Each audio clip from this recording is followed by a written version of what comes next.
ሰላም ጤና ይስጥልን ውድ የኖር ኢትዮጵያ ቤተሰቦች፣ ዛሬም እንደተለመደው ትኩረታችሁን ወደሚስቡ አነጋጋሪ ጉዳዮች እንመራቸዋለን። ኢትዮጵያ የህልውና ጥያቄዋ ወደ ሆነው ቀይ ባህር የምታደርገውን ጉዞ ትልቁ የጂኦፖለቲካው የኃይል ሚዛን የሚቀይር አጀንዳ ነው። በዛሬው ዘገባችን የአሰብን ወሳኝ ጥያቄ መንግስት አድበስብሶ ቢያቆመው በሀገሪቱ ላይ የሚያደርሰውን ፖለቲካዊ ኪሳራና የዘላቂ ጥገኝነት አደጋ በጥልቀት እንመለከታለን። ውሳኔው የሀገርን እድል እንዴት ይቀይረዋል? ከዚያም ደግሞ ወደ እስራኤል እናምራለን። እዚያ የሚገኙ 6000 የሚጠጉ ትውልደ ኢትዮጵያ ወታደሮች የእስራኤልን ሰራዊት እየመሩ ነው። እነዚህ ጀግኖች ወገኖቻችን ለኢትዮጵያ በጂኦፖለቲካው ጠረጴዛ ላይ የሚያስገኙት ስትራቴጂካዊ ጥቅም ምንድነው? የደህንነት ትስስሩስ ምን ይመስላል? በመጨረሻም የትምህርት ሚኒስቴር ፕሮፌሰር ብርሃኑ ነጋ ከሰሞኑ ያወጡት አስገራሚ መግለጫ ምን ይመስላል? በሺዎች የሚቆጠሩ ተማሪዎች እጣ ፈንታ የለወጠው ይፋዊ መግለጫ ምንድነው? እዚሁ ይጠብቁን። ለቻናሉ አዲስ ከሆናችሁ ላይክ፣ ሰብስክራይብ በማድረግ ቤተሰብ ሁኑ እያልን ወደ ጥንቅሩ እናልፋለን።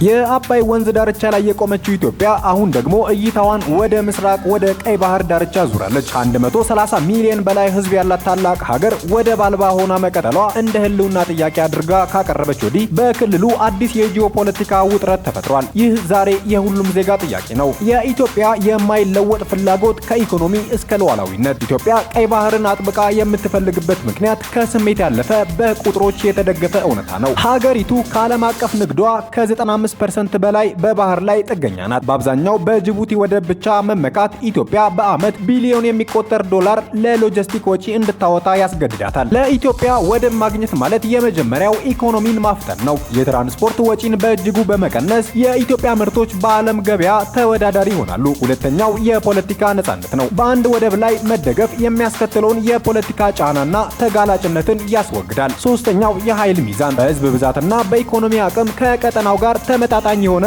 የጂኦፖለቲካ ክብደት ይፈጥርላታል። ይህንን አስመልክቶ ጠቅላይ ሚኒስትሩ በቅርቡ ያደረጉት ንግግር የዚህን ፍላጎት አስገዳጅነት አጉልቶ ያሳያል። የሶማሌላንድ ስምምነትና የቀጠናው ምላሽ ውጥረቱ። ይህ ፍላጎት እውን እንዲሆን የተደረገው ዋና ዲፕሎማሲያዊ እርምጃ ከሶማሌላንድ ጋር የተደረገው የመግባቢያ ስምምነት ሚሞራንድ ኦፍ አንደርስታንዲንግ ነው። በዚህ ስምምነት ኢትዮጵያ ለባህር ኃይል መሰረት የሚሆን ቦታ በመለዋወጥ የንግድ ወደብ ተደራሽነት ለማግኘት ፈለገች። ነገር ግን ይህ እርምጃ አጠቃላይ ቀጠናውን አናጋው። ይህም ኢትዮጵያን ወደ ስውር የፖለቲካ ወጥመድ የጣላት ይመስላል። የፖለቲካ ወጥመዱ የመጣው ከሚከተሉት ተቃዋሚዎች ነው። የመጀመሪያዋ ሶማሊያ የሉዓላዊነት ጥያቄን በማንሳት የሶማሊያ ፌዴራል መንግስት ስምምነቱን የግዛት ሉዓላዊነት ጥሰትና የጦርነት አዋጅ ሲል አጥብቆ ተቃውሟል። በመቀጠል ኤርትራ ተነሳች። ኤርትራ የብሔራዊ ደህንነት ስጋት አለብኝ በሚል ስጋቷን ኢትዮጵያ ወደ ማግኘቷ በሁለቱ ሀገሮች መካከል ያለውን የኃይል ሚዛን በእጅጉ ይለውጣል በማለት አጥብቃ ተቃወመች። በተለይ ኢትዮጵያ በአሰብ ወደብ ላይ ያላትን ታሪካዊ ፍላጎት ዳግም ማንሳቷ አስመራ ላይ ከፍተኛ ስጋት በመፍጠር ግንኙነቱ እንዲቀዛቀዝ አድርጓል። ሶስተኛ ግብጽና አረብ ሊግ። የቀጠና የበላይነት ፍራቻ ያላቸው እነዚህ ግሩፖች ግብጽ ለናይል ወንዝ ወይንም ለህዳሴ ግድብ ያላት ስጋት በተመለከተ ኢትዮጵያ በቀጠናው በወታደራዊና በኢኮኖሚ መጠናከሯን አትፈልግም። የባህር በር ማግኘቷ የኢትዮጵያን አቅም ስለሚያሳድግ ይህ ሂደት ለመቃወም ከሶማሊያና ከኤርትራ ጋር ያለውን ግንኙነት አጠናክራለች። የውጭ ኃይሎችና ሚናቸው። የገለልተኝነት ጭንብል ሲገለጥ። በዚህ ሁሉ መሃል የገልፍ ሀገራት ዩኤኢ እና ሳውዲ አረቢያ እንደዚሁም የምዕራባውያን ኃይሎች ዝምታ ወይንም ገለልተኝነታቸው ራሱ ትልቅ ትንታኔን ይፈልጋል። የገልፍ ፍላጎት። ዩኤኢ በጅቡቲ እንደዚሁም ቀደም ሲል በኤርትራ ባሉ ወደቦች ላይ ኢንቨስት ያደረገችው የሎጂስቲክ መረብ አላት። ኢትዮጵያ የራሷን ወደብ ሙሉ በሙሉ ስታገኝ በገልፍ የባህር ኃይል ኩባንያዎች ላይ ያላትን ጥገኝነት ይቀንሳል። ገልፍ ሀገራት በወዳጅነት ሰበብ የበላይ ተቆጣጣሪ መሆኑን ይመርጣሉ። የዓለም አቀፍ ማህበረሰብ። ኢትዮጵያ ወደብ የማግኘቷ ህጋዊነት በንድፈ ሐሳብ ቢቀበሉም በቀጠናው ሰላም መጓደል ስለማይፈለግ በቀጥታ ኢትዮጵያን ለመደገፍ ያመነታሉ። ይህም በዲፕሎማሲያዊ መድረኮች ላይ ኢትዮጵያን ብቸኛ አድርጓታል። ኢትዮጵያ የቀይ ባህርን የማግኘት ፍላጎቷ የህልውና ጥያቄ ቢሆንም ይህንን ለመፈጸም የጀመረችው እንቅስቃሴ እጅግ ስትራቴጂካዊ በሆነ አደገኛ የጂኦፖለቲካዊ ወጥመድ ውስጥ ከቷታል። ሀገሪቱ አሁን በዲፕሎማሲያዊ ብልሃት፣ በኢኮኖሚያዊ አቅምና በብሔራዊ አንድነት በመመራት የጎረቤቶቿን ስጋት በማርገብና የዓለምን ኃይል በማሳመን የባህር በሯን ለማስከፈት የሚጠበቅባትን ሁሉ ማድረግ ይገባታል። ከእነዚህ ነገሮች ጀርባ ኢትዮጵያ የአሰብን ወይንም የቀይ ባህርን ጉዳይ በመተዋ በኢትዮጵያ ላይ የሚያደርሰው ፖለቲካ ኪሳራ ምን ይመስላል የሚለውን እንመልከት። ኢትዮጵያ የቀይ ባህርን ተደራሽነት የማግኘት ፍላጎቷ በተለይም አሰብን የማስመለስ ቋሚና ሉዓላዊ የባህር በር የማግኘት አጀንዳዋን ሙሉ በሙሉ ብትተው በሀገር ውስጥም ሆነ በውጭ ዓለም የከፋ ፖለቲካና ስትራቴጂካዊ ኪሳራ ይደርስባታል። የመጀመሪያው የሀገር ውስጥ ፖለቲካ ኪሳራ ዶሜስቲክ ፖለቲካል ኮስት። የባህር በር የማግኘት ጉዳይ በአሁኑ ሰዓት በኢትዮጵያ ብሔራዊ ህልውናና ታሪካዊ ፍትህ ጋር የተቆራኘ ሆኖ ቀርቧል። አሰብን ጨምሮ የቀይ ባህር መውጫ ማጣቷ እንደ ታሪካዊ ስህተትና የሉዓላዊነት ጉድለት የሚታይ ነው። ይህ አጀንዳን መተው ወይንም አቅልሎ መመልከት የህዝቡን ስሜት የሚጎዳ፣ የህዝብ ድጋፍን የሚያሳጣና በመንግስት ላይ እምነትን ማጣትን የሚያስከትል ነው። የፖለቲካ ትኩረት መዛባት። ይህ ጉዳይ ለጊዜው ቢረሳ እንኳን የሀገሪቱ የፖለቲካ ትኩረትና ሀብት የባህር በር አለመኖር ከሚያስከትለው ኢኮኖሚያዊ ሸክምና ጂኦፖለቲካ ተጋላጭነት ሊላቀቅ አይችልም። ተቀባይነት ያለው የፖሊሲ አማራጭ ማጣት። የባህር በርን ጉዳይ ሙሉ በሙሉ መተው ማለት ኢትዮጵያ በጎረቤት ሀገራት ወደቦች ላይ ያላትን ከፍተኛ ጥገኝነት በቋሚነት መቀበል ማለት ነው። ይህ ደግሞ በጅቡቲ ወደብ ላይ ያለውን የኢኮኖሚ ጥገኝነት ብቻ ሳይሆን ወደፊት አማራጭ ሊሆኑ በሚችሉ እንደ በርበራ፣ ሶማሌላንድ ባሉ ቦታዎች ላይ እንኳን የፖለቲካ አቅም እንዳይኖራት ያደርጋል። ሁለተኛው የጂኦፖለቲካ ኪሳራ ነው። የስትራቴጂካዊ ተጽዕኖ በማጣት ቀይ ባህር በዓለም አቀፍ ደረጃ ቁልፍ የሆነ የንግድ መስመርና ስትራቴጂካዊ ቦታ ነው። ኢትዮጵያ የባህር በር ፍላጎቷን መተው ማለት በዚህ ወሳኝ ቀጠና ውስጥ የነበራትን የውሳኔ ሰጭነት ሚና ሙሉ በሙሉ መተው ማለት ነው። ራሷን ለዘላለም ከባህር ዳርቻ ሀገራት ውሳኔዎችና የውጭ ኃይሎች ፉክክር ተጋላጭ ያደርጋታል። ከዚህ ጋር በተያያዘ የማስፈራሪያ አቅም ይዳከማል። ኢትዮጵያ በአሁን ሰዓት ስለ ባህር በር የምታደርገው ጥረት ከጎረቤት ሀገራት ጋር ባላት ድርድር ውስጥ የተወሰነ የፖለቲካ ማስፈራሪያ አቅም ይሰጣታል። ይህንን ፍላጎት መተው ማለት ድርድሩን ለጎረቤቶቿ በተለይም ኤርትራና ጅቡቲ አሳልፋ መስጠትና እነሱ በሚወስኑት የዋጋና የአገልግሎት ሁኔታ ላይ ሙሉ በሙሉ ጥገኛ መሆን ማለት ነው። ሌላኛው ለክልላዊና ዓለም አቀፍ አጋሮች የምታመጣው ዋጋ መቀነስ። እንደ ቻይና፣ አሜሪካና የአረብ ሀገራት ያሉ ዓለም አቀፍ ተዋናዮች በቀይ ባህር አካባቢ የራሳቸው ስትራቴጂካዊ ፍላጎት አላቸው። ኢትዮጵያ የባህር በር የማግኘት አጀንዳዋን ስትተው ለእነዚህ ኃይሎች እንደ ስትራቴጂካዊ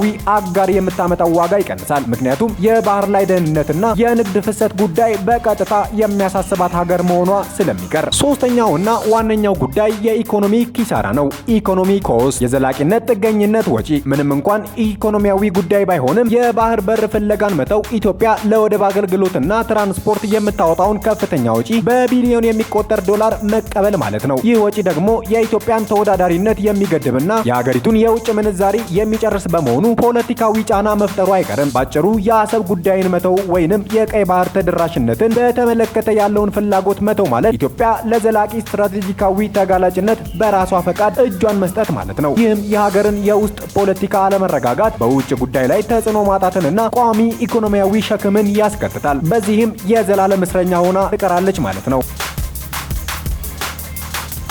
በቀጣይ መረጃ እስራኤል የኢትዮጵያን የአባይን ውሃ አጠቃቀምና የወደብ ተጠቃሚነት ጥያቄ ትደግፋለች ሲል በእስራኤል የኢትዮጵያ ኤምባሲ አስታውቋል። በእስራኤል የኢትዮጵያ አምባሳደር ተስፋዬ ይታይ እንደተናገሩት አብዛኛው የኤምባሲ ስራ የሀገርን ብሔራዊ ጥቅም ማራመድ ላይ ትኩረቱን ያደርጋል ብለዋል። አምባሳደሩ ሲናገሩም በታሪክ ወደ ኋላ ተመልሰን ስናይ እስራኤል ኢትዮጵያ ወደብ አልባ እንዳትሆን ስትሰራ ነበር ያሉት አምባሳደሩ ይህም ለኢትዮጵያ ጥቅም ብቻ ሳይሆን ለራሷን በላይ የምታደርገው ነበር ብለዋል። ኢትዮጵያ ከወደብ ተጠቃሚነት በተገፋች ቁጥር ቀይ ባህር የአረብ ሀገራት የበላይነት ይነክስበታል። ይህ ደግሞ ጉዳቱ ለእስራኤልም ጭምር ነው ሲሉ አስረድተዋል። እስራኤል ከቀዳማዊ አጼ ኃይለ ሥላሴ ዘመነ መንግስት ጀምሮ በወታደራዊ ስልጠና ኢትዮጵያን ስታግዝ እንደነበር በመግለጽ በወቅቱ ነበልባል የተሰኘ ጦር በእስራኤሎች መሰልጠኑን አስታውሰዋል። በተጨማሪም የአየር ኃይልን የማጠናከር ስራ በእስራኤል መሰራቱን ገልጸዋል። ኤርትራ ከኢትዮጵያ የተነጠለች ነጻ ሀገር መሆኗን ተከትሎም ኢትዮጵያ ከሁለት ወደቦች ማለትም ከምጽዋና አሰብ ባለቤትነት ወደ ወደብ አልባ ሀገርነት ተቀየረች ብለዋል። በተጨማሪ በተጨማሪም በደርግ ጊዜም ሆነ እንደ አውሮፓውያን አቆጣጠር ከ1973 በኋላ የሁለቱ ሀገራት ዲፕሎማሲ ግንኙነት ተቋርጦ እንደነበር ያስታወሱት አምባሳደር ተስፋዬ ሆኖም ከወታደራዊ ደርግ መንግስት ጋር ይፋ የወጣ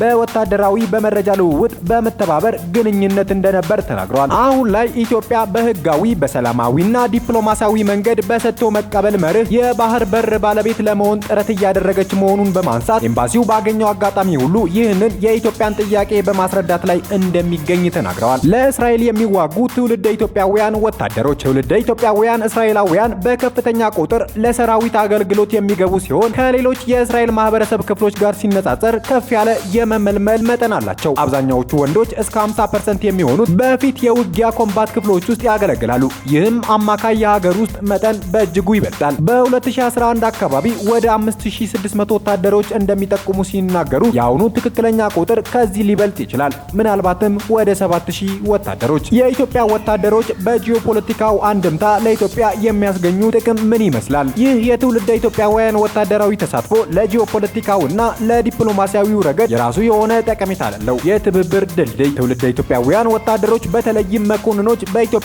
በእስራኤል መካከል ለወታደራዊ ለደህንነትና ለስለላ ትብብር እንደ ባህል ተርጓሚዎች ካልቸራል ትራንስሌተር እና አስተማማኝ ግንኙነት ሆነው ያገለግላሉ።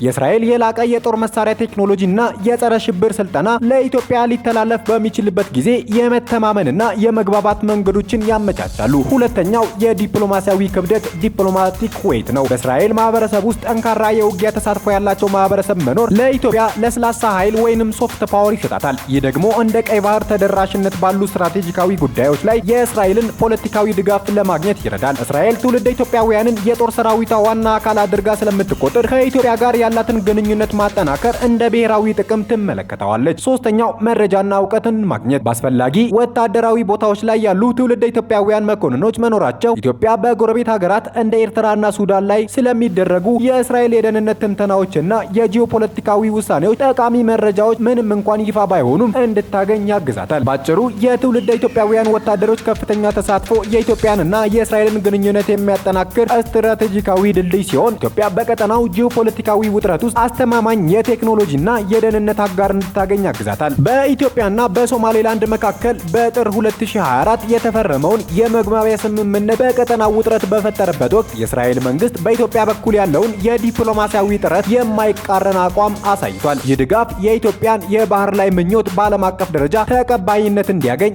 የማገዝ ምልክት ተደርጎ ተወስዷል። እንደዚሁም አሜሪካ እንድትደግፍ በዚህ ጉዳይ እስራኤል ግፊት ስታደርግ እንደነበር ይታወቃል። በመጨረሻም ሴት ተማሪዎች የጥፍር የፀጉርና የከንፈር ቀለም መቀባት፣ ቅንድብን መቀደምና መኳኳል፣ አላስፈላጊ ጌጣጌጦችን አድርጎ ወደ ትምህርት ቤት መሄድ የሚከለክል መመሪያ ትምህርት ሚኒስቴር አዘጋጀ። ትምህርት ሚኒስቴር የተማሪዎችን ስነ ምግባር ለመቆጣጠር ያዘጋጀው ረቂቅ መመሪያ ማንኛውም ተማሪዎች ከተፈጥሮ ፀጉራቸው በስተቀር አርቲፊሻል ፀጉር መቀጠል አይችሉም ተብሏል። ከዚህም ባለፈ በትምህርት ቤት ውስጥ አላስፈላጊ የሆኑ የኢትዮጵያዊነትን ባህል የማይገልጹ በዓላት በተለይም እንደ ክሬዚ ዴይ፣ ኦልዲስ ዴይ፣ ቤቢ ዴይ፣ ቶማቶ ዴይ፣ ከለር ዴይ፣ ቫላንታይን ዴይ እና ሌሎችም የበዓል ቀናቶች ተብለው የሚከበሩ በዓላት ማክበር በመመሪያው ተከልክሏል። በትምህርት ቤት የደንብ ልብስ በተገቢ መንገድ መልበስ ሲል ባወጣው መመሪያ ስር ሴቶች ጉርድ ቀሚስ ከባት በታች የሆነ ቁመት ያለው ለብሶ መገኘት አለባቸው ተብሏል። ከደንብ ልብስ ውጪ ቢሆን ከአካባቢው ባህል ጋር የማይቃረን አለባበስ መልበስ ይጠበቅባቸዋል ይላል ረቂቅ መመሪያው። ትምህርት ቤት ውስጥ መፈጸም የተከለከሉ ድርጊቶች ብሎ ከዘረዘራቸው መካከል የትምህርት ቤቱ መምህራን፣ የትምህርት አመራሮች፣ ሰራተኞችና ሌሎች የትምህርት ማህበረሰብ አካላትን መዝለፍ፣ መስደብ፣ ማንቋሸሽና አካላዊ ጥቃት መፈጸም ቅጣት የሚያስከትል ተግባር ነው ብሏል። ተንቀሳቃሽ ስልክ ወይንም ሞባይል እና